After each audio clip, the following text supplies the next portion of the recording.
Olá, turma da disciplina de abordagem baseada em problemas.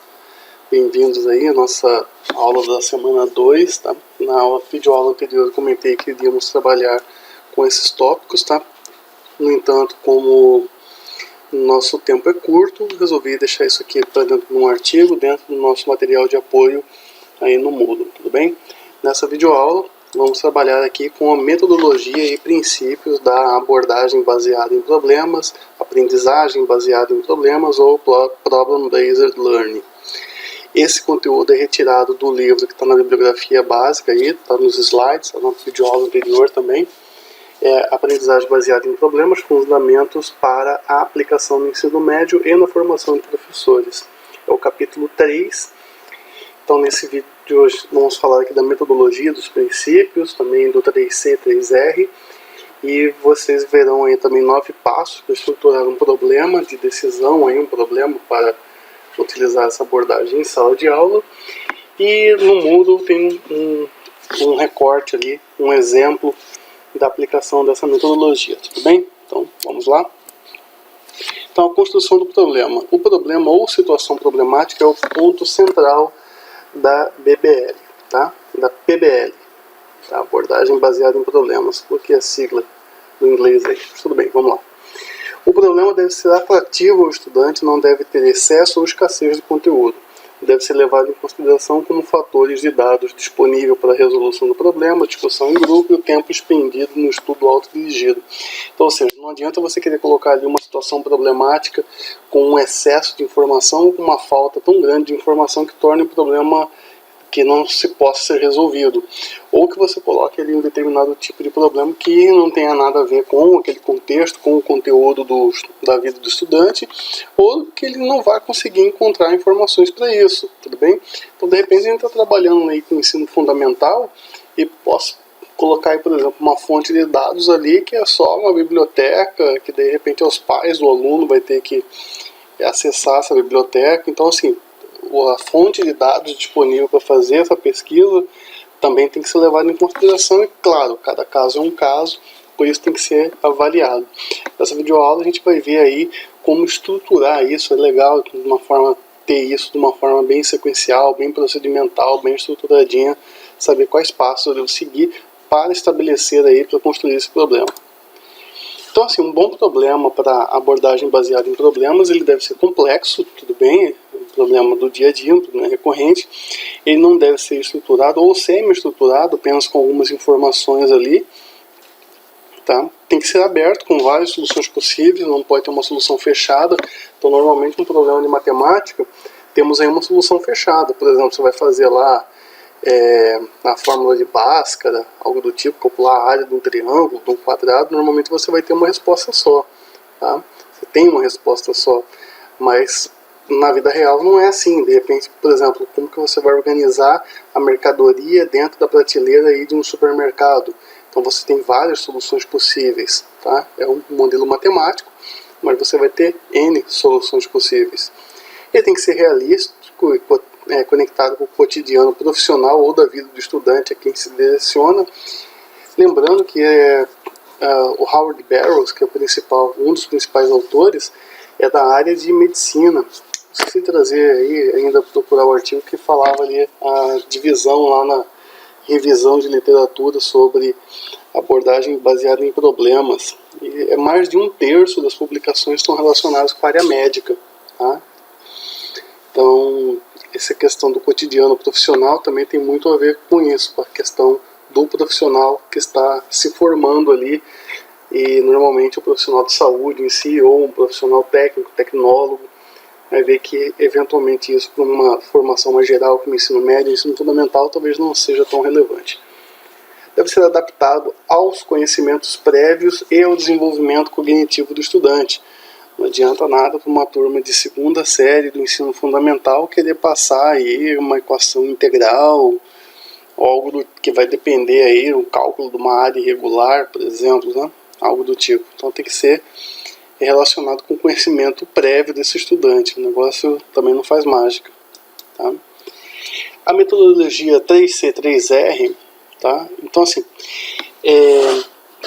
Muito se fala sobre abordagem baseada em problemas, mas pouco tem sido pesquisado a respeito de como elaborar um problema em si.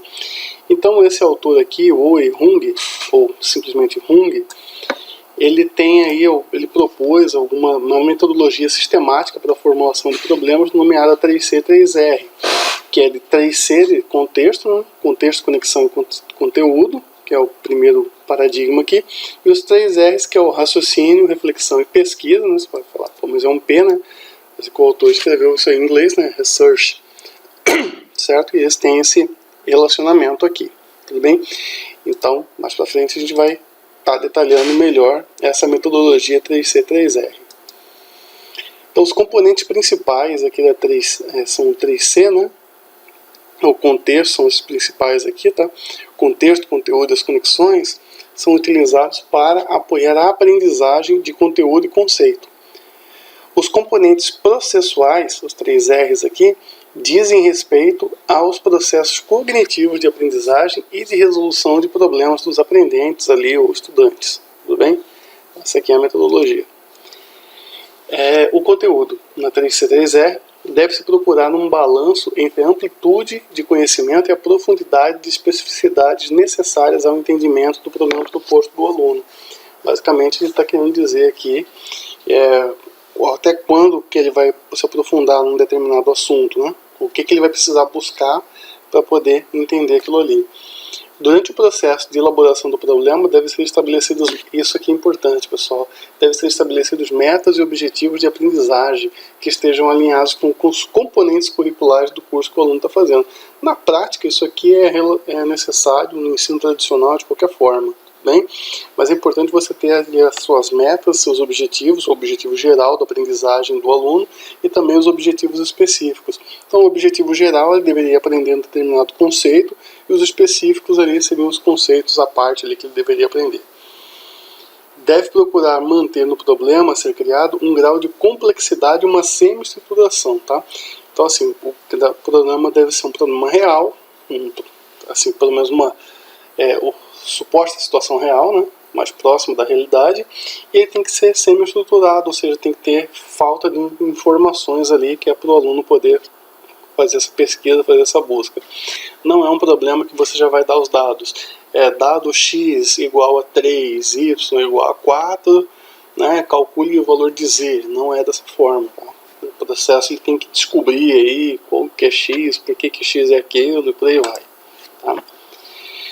Isso é o conteúdo. O contexto deve relacionar o problema ao contexto profissional ou do cotidiano do estudante, visando a melhoria da retenção da aplicação de conteúdos em situações reais. Então, mais uma vez, é a questão da formação profissional. A contextualização normalmente depende do que se almeja no final da formação do aluno. O que eu almejo ali? Eu quero formar um técnico em informática, um técnico em metalurgia, algo do tipo. Então, é isso aí que a gente almeja, então temos que pensar o contexto relacionado a isso.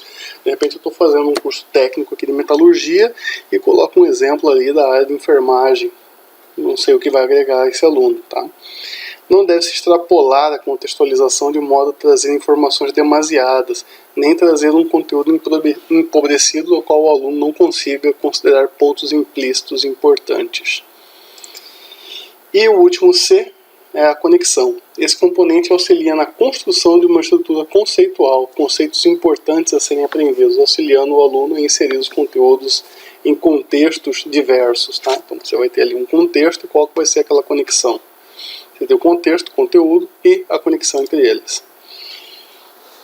Tá? O componente deve ser incorporado ao problema em desenvolvimento de 3 modos. Tá? Ele deve ser incorporado ao problema. Ele pode ser incorporado de várias maneiras, tem 3 maneiras aí, tá? Ele pode ser incorporado por meio de uma ordem conceitual lógica, do simples básico até o complexo avançado, então da parte mais baixa ali, pensando ali a cauda até a cabeça, né? Pensando em forma de mapa conceitual, sobrepondo conceitos, agrupando em conjunto de problemas, especificamente a área em que o conhecimento não é hierárquico, por exemplo, ciências humanas, então é distintas, né?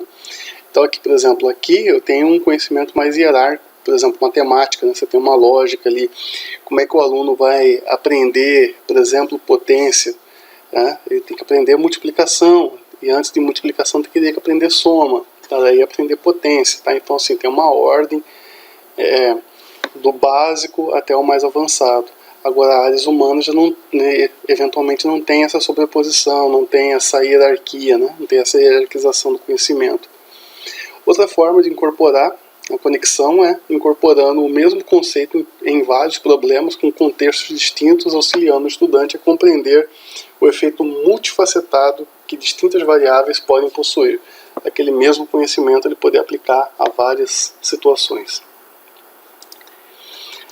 Os 3 R's, a pesquisa, researching, as metas e contexto previamente estabelecidos e presentes na situação problemática auxiliam nesse componente, pois caso os alunos não estejam plenamente cientes desses parâmetros, a pesquisa poderá ser direcionada a pontos não desejados pelo instrutor, professor orientador, e esse viés terá consequências nas demais fases do processo da aprendizagem baseada em problemas, podendo não ocasionar o aprendizado esperado, tá? Então, assim, você tem que ter as metas, seus objetivos, seu contexto bem definido, porque aí a pesquisa vai ser de acordo com essa meta, com esse contexto. Se você não tem isso definido, a pesquisa ela é aberta, né? Então ela pode direcionar para várias linhas. Então é bom definir isso aqui, tem que ser bem definido. Então logo deve-se definir métodos específicas na situação problema e inserir um contexto específico que irá influenciar o estudante. Então você tem o seu contexto, tem aquelas metas, aí vamos fazer a pesquisa em cima desse contexto, em cima dessas metas. O raciocínio, o reasoning, ocorre de forma concomitante à pesquisa.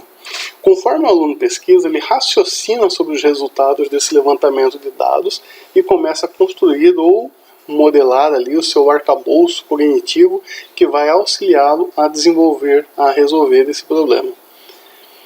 Para que esse componente, pesquisa e raciocínio, ocorra de forma otimizada, é necessário regular o grau de semi-estruturação da situação problemática, de acordo com as capacidades cognitivas dos alunos e suas habilidades em pesquisar e raciocinar. Ou seja, regular o grau de dificuldade da atividade de acordo com as capacidades do estudante. Tá? Isso aqui é importantíssimo, tá, pessoal? Se você colocar uma atividade eventualmente muito difícil que o aluno não vai conseguir, você rapidamente vai fazer com que esse aluno perca o interesse nessa metodologia, né? O fracasso numa determinada atividade, tem estudo que apresenta isso, tá? Que já comenta sobre isso, que o fracasso sistemático é também uma das causas da evasão escolar, né, no Brasil pelo menos, tá?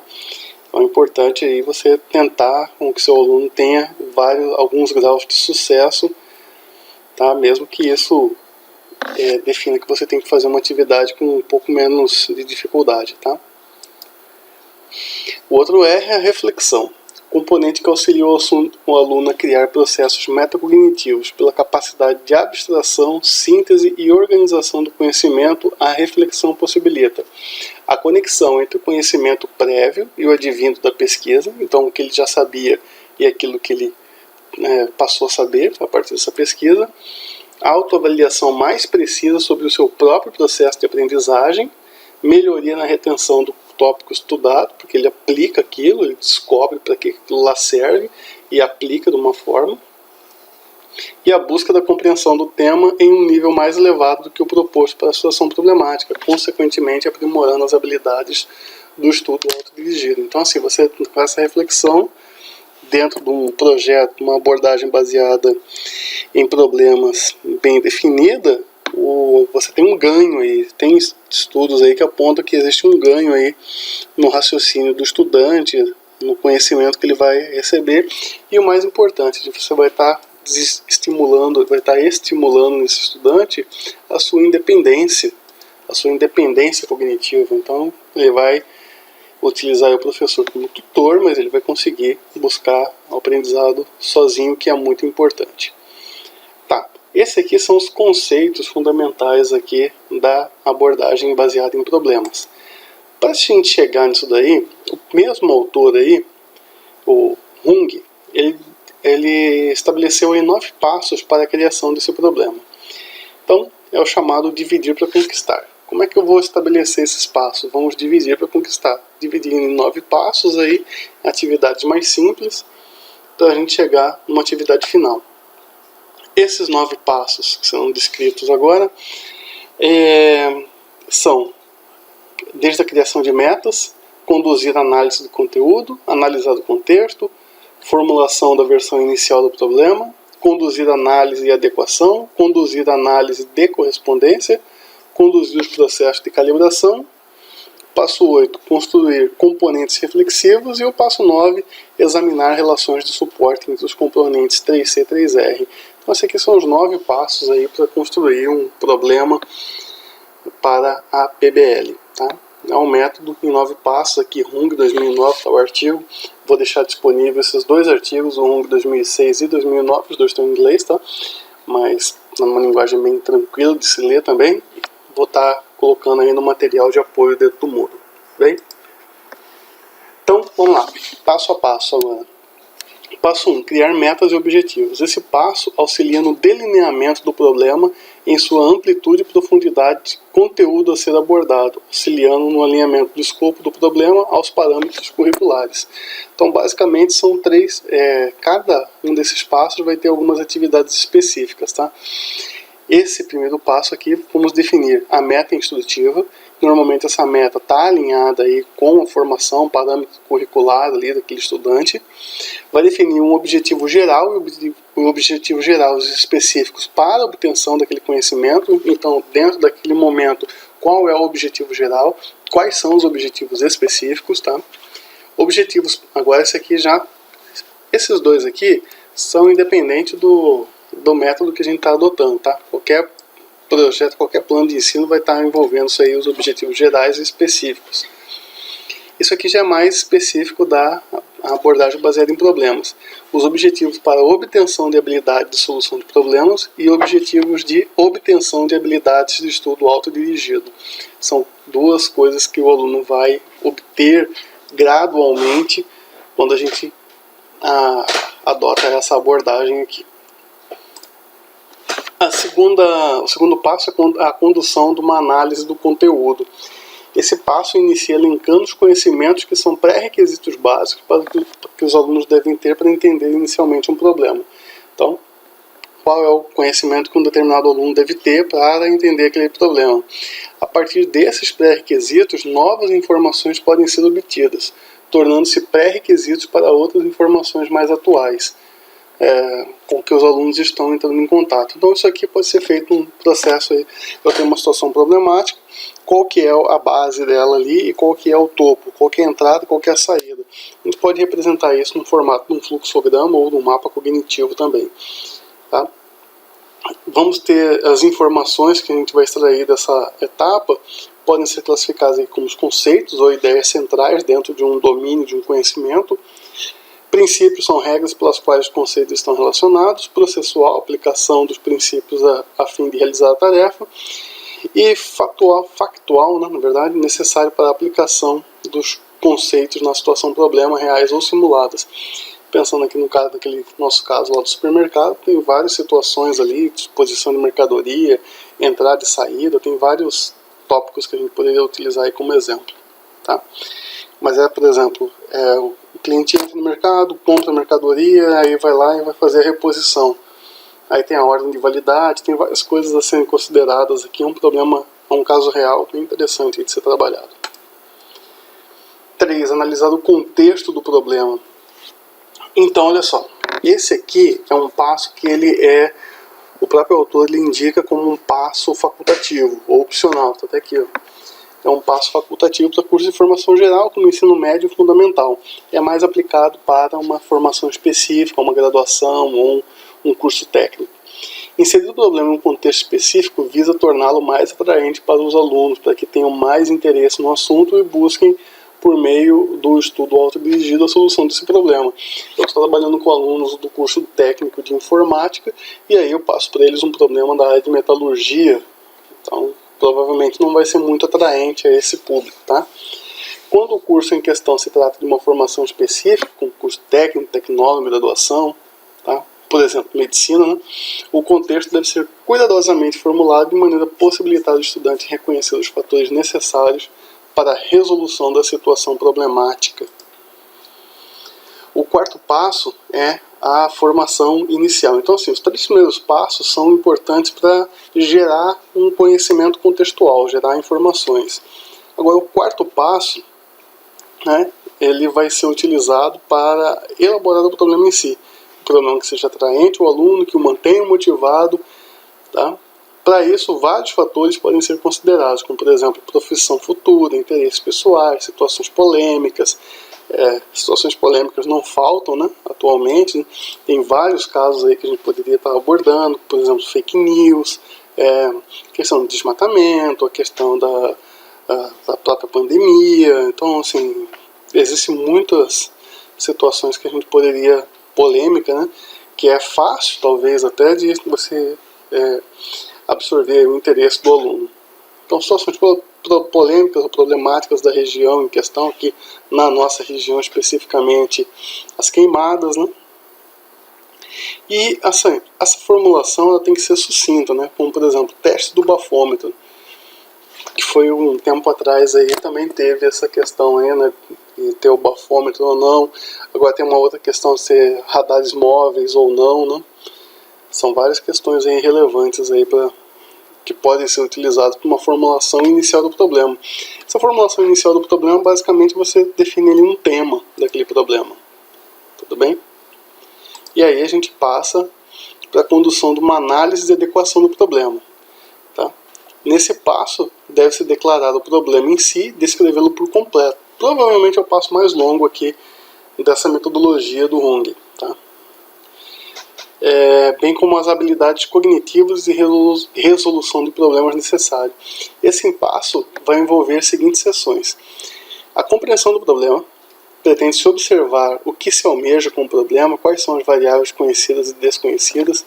Lembrando, pessoal, que aqui nós estamos criando um problema para ser utilizado na abordagem baseada em problemas, tudo bem? Não estamos tratando com um problema que já pré-existente e trazendo ele. Nós temos que criar esse problema de uma forma que vai ser adequada e vai ser útil para a formação daquele estudante. Isso demanda um determinado esforcinho aí, tá? Então você tem o processo de resolução do problema, visualizar quais são os meios de se encontrar a solução e o domínio do conhecimento para a resolução dos problemas. Elenca os domínios de conhecimento necessário para a resolução de problemas nas esferas conceituais de princípios, processos, conhecimentos fatuais e análise das habilidades necessárias para a resolução do problema.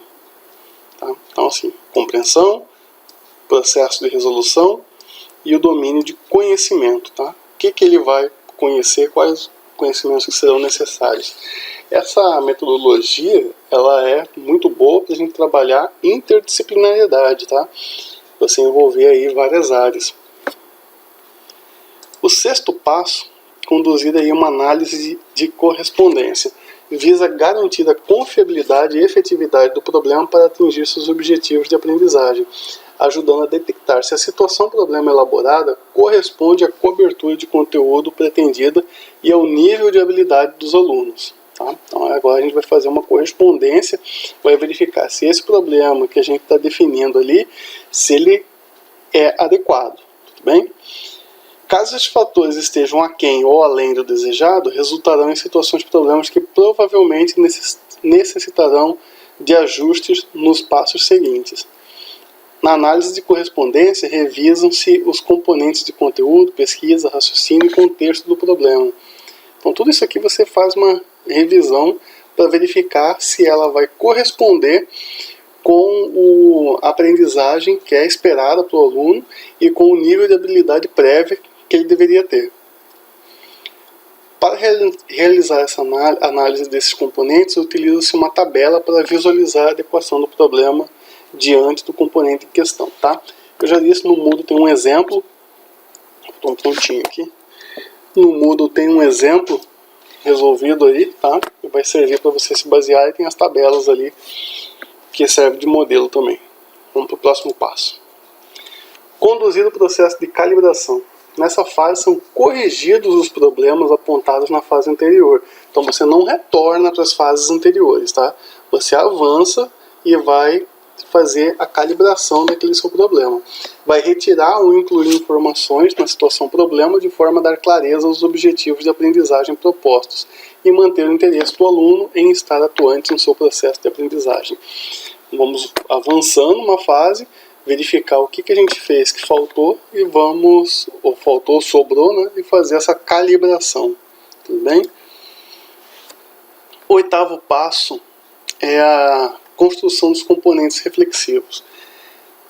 Então, assim, só lembrando aqui que no passo 5 é que a situação problema ela é totalmente descrita, ok? Ela é totalmente detalhada. No passo 6, você verifica se ela é correspondente aí à realidade dos seus alunos, certo? E no passo 7, você vai fazer os ajustes necessários. No passo 8, você vai fazer a construção de componentes reflexivos, tá? Essa fase é especialmente importante na elaboração de problemas a serem executados em cursos nos quais a abordagem baseada em problemas é parte integrante no currículo, já que esses componentes auxiliam a integração de novos conhecimentos daqueles já adquiridos em ciclos de aprendizagem anteriores. Então, mais uma vez aqui, você fazer uma abordagem dessa com uma única turma, só um determinado professor para uma determinada atividade é um pouco difícil, então deveria ser mais integrado, interdisciplinar, talvez até sendo parte integrante do próprio currículo do estudante, tá? Auxilia também o desenvolvimento de habilidades de estudo autodirigido dos estudantes.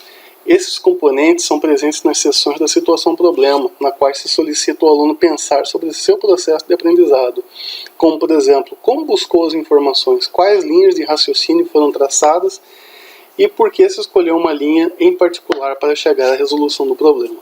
Tudo bem? Então aqui você vai pensar vai ter toda essa reflexão ali a respeito da situação-problema que você elaborou ali, como que vai ser criada essa solução, qual linha de raciocínio, tá? E por aí vai. O último passo, esse último passo aqui é o examinar relações de suporte entre os componentes da 3C3R, tá? Consiste em verificar a integridade dos componentes 3C3R, observando se estão presentes e se ocorre inter-relação entre eles. O propósito desse último passo é garantir a criação de uma situação-problema que seja eficaz naquilo que se propõe.